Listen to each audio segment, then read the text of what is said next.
В эфире новости экономики на Якутия-24, в студии Нургуяна Иванова.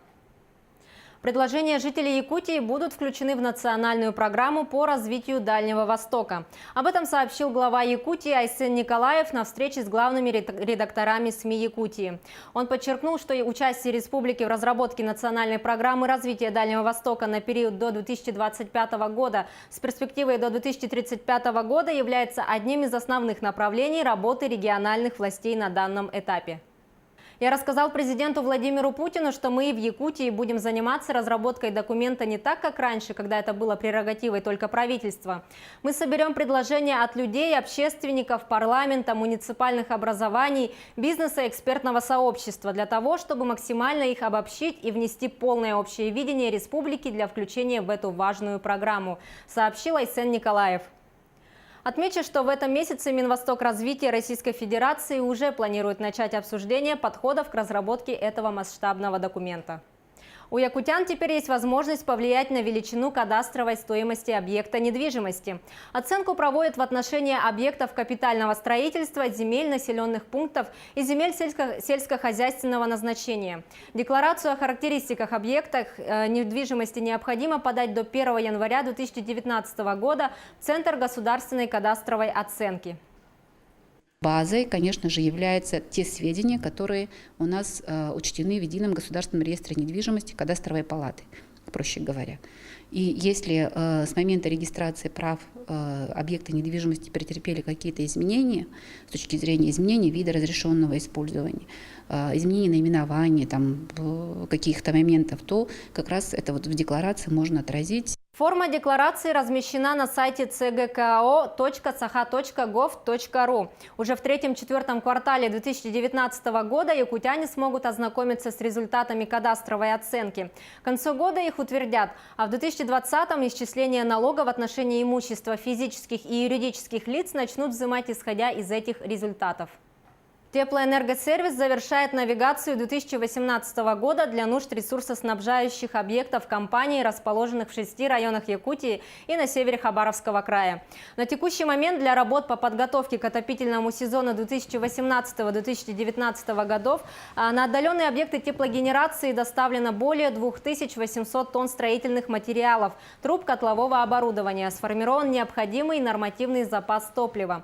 В начале октября в поселок Эльдикан для котельных Усьмайского филиала поступит 4500 тонн каменного угля. В связи с низким уровнем воды в реке Яне график поставки топлива для Арктического Устьянского района был скорректирован. На сегодня в поселок Усть-Куйга удалось завезти 3900 тонн каменного угля и 977 тонн сырой нефти. В поселок Кресты доставлено 1700 тонн. С открытием автозимника оставшийся объем теплоэнергетических ресурсов поступит на объекты теплогенерации в поселке Кресты и Усть-Куйга. Инженеры и IT-специалисты Якутскэнерго разработали и запатентовали программу для расчета технико-экономических показателей Якутской ГРЭС. Она обеспечивает экономичный режим эксплуатации и дает расчет оптимального распределения нагрузки между оборудованием Якутской ГРЭС. Комплекс программного обеспечения позволяет в режиме реального времени даже через смартфон получать различные показатели работы основного оборудования энергоисточников. На их основании выполняется расчет технико-экономических показателей, что позволяет принимать решения по режиму работы станции для наиболее эффективной загрузки.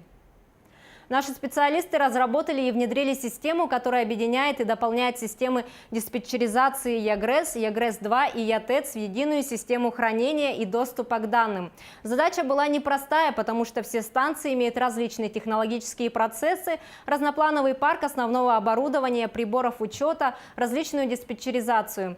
Кроме того, программа оценивает состояние оборудования и выдает прогноз необходимых ремонтов, наладочных и эксплуатационных испытаний для повышения надежности работы энергосистемы, сообщил генеральный директор Якутскэнерго Александр Слоик.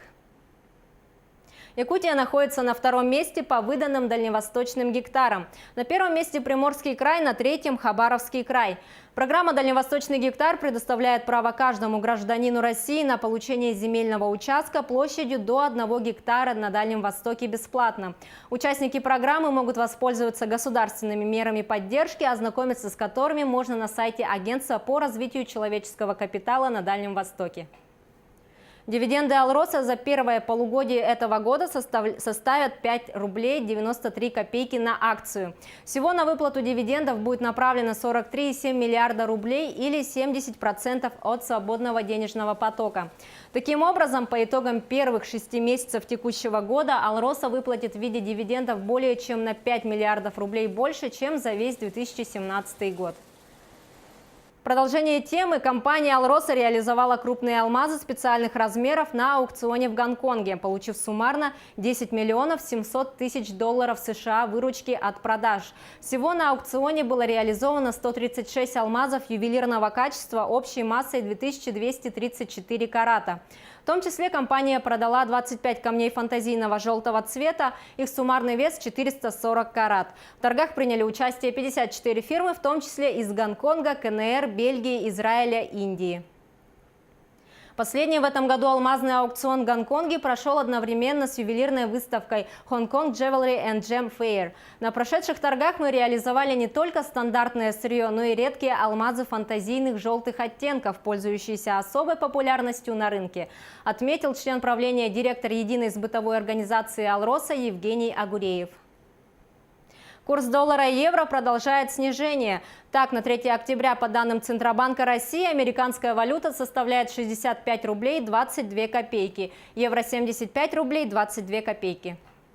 На этом у меня все. Оставайтесь в курсе экономических событий на Якутия 24.